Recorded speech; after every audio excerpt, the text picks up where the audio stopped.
So I have here an 8.5 by 11 piece of paper.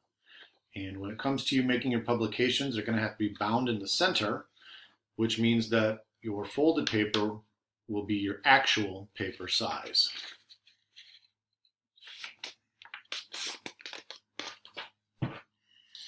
That means that the 8.5 length here has not changed. But what used to be the 11-inch width has now changed and is half of that. The 11-inch width is now 5.5 inches.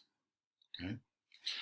Now, that two-sided piece of paper also has something interesting happen because it's now 4 sides. 1, 2, 3, and 4. A more complex book is going to have multiple pages. So if I now take this sheet of paper, another sheet of paper, and nest it inside,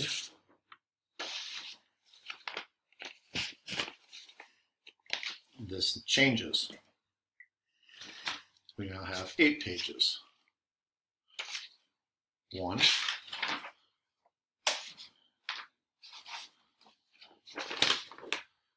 2, 3. Remember, these are 2 separate sheets of paper. We're now at the center of our stack. Have 4, 5.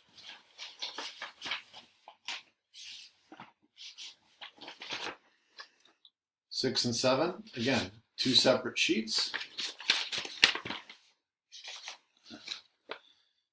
And then the back would be page 8.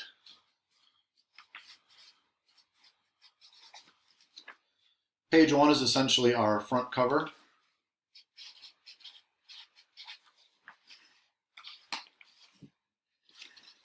Page 8 is our back. So let's take this apart now. First sheet of paper we started off with. On one side we have both the front and back cover. On the inside, the reverse side of that page, we have page 2 and page 7. Our next sheet, interior-most, 4 and 5. Backside, 6 and 3. This is why page layout can be very confusing. The book makes sense. 1, 2, 3, 4, 5, 6, 7, 8. However, you have to be able to look at your page layout as a designer like this, like this, and like this. So let's take a look at a diagram that I have ready for you here. If you need be, pause on it so that you can either make a sketch of it for reference or pause it to look at it to just absorb it all. So here's the diagram I'd like you to take a closer look at. It's showing you a basic breakdown of how a single sheet of paper, 2 sheets of paper, 3 sheets of paper, and 4 sheets of paper would break down to become a multiple page document either inside of InDesign or when folded into the actual book. So as I showed you originally, a single sheet of paper folded in half creates 4 pages. 2 sheets of paper, the front and back of the first page, the front and back of the second page create an 8-page book. 3 sheets of paper yield a 12-page book. InDesign reads it as a 6-page document, 2 adjacent pages side by side. And then last, 4 sheets of paper would create a 16-page book, which InDesign would display as an 8-page document.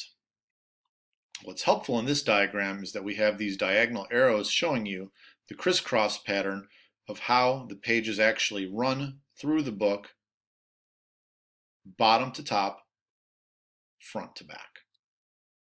Here's a close-up of that 2-page document yielding 8 pages for your actual book.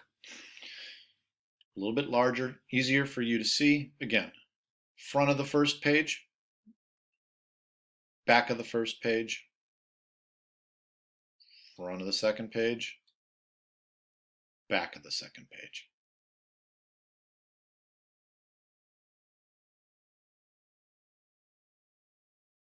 3 sheets of paper, 12-page book. InDesign will display it as 2 pages in your layout side by side, 6-page InDesign document. So again, we have front of the first page, back of the first page of paper, front of the second sheet of paper, back of the second sheet of paper, front of the third sheet of paper, back of the third sheet of paper.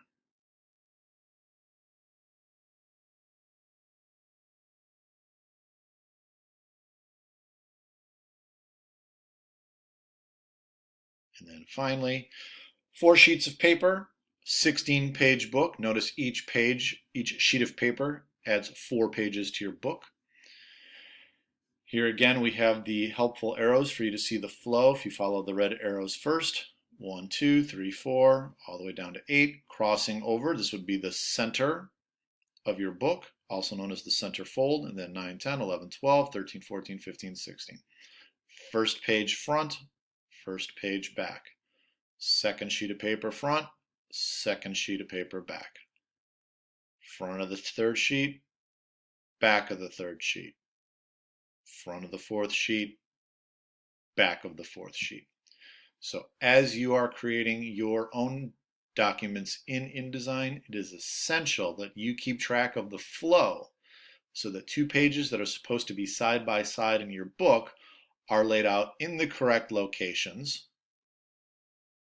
For example, pages 4 and 5, even though in your layout, as you look at it in InDesign, they will not display side by side.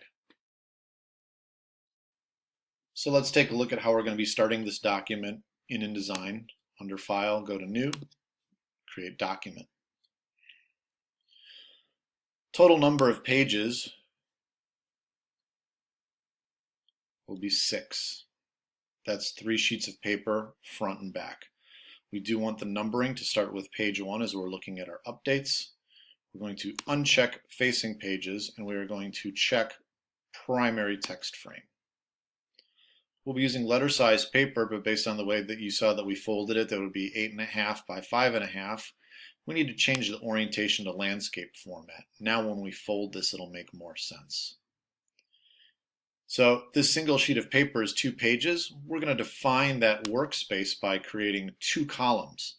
This will be 1 page. This will be a 2nd page. The margins for the document will be 1/4 of an inch all the way around. And since this is the center of the book, that means half of the margin, the gutter width, is distributed to each page. If we consider the gutter to be a margin on the inside of our book pages, we actually want to double that. So our gutter will be 1/2 of an inch, so that when folded in half, it's 1/4 of an inch, matching the 1/4 inch at the top, side, and bottom of our document.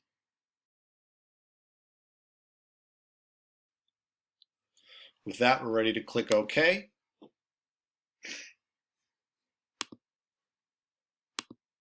And if we take a look at our pages here, similar to what we saw in the earlier part of this video, we have our first page, front and back. First page, left, right. Second, back of the first page, left, right. Second page, front. Second page, back. Third page, front. Third page, back. So 6 sides are technically 2 pages each. We now have a 12-page book laid out, ready for us to work on.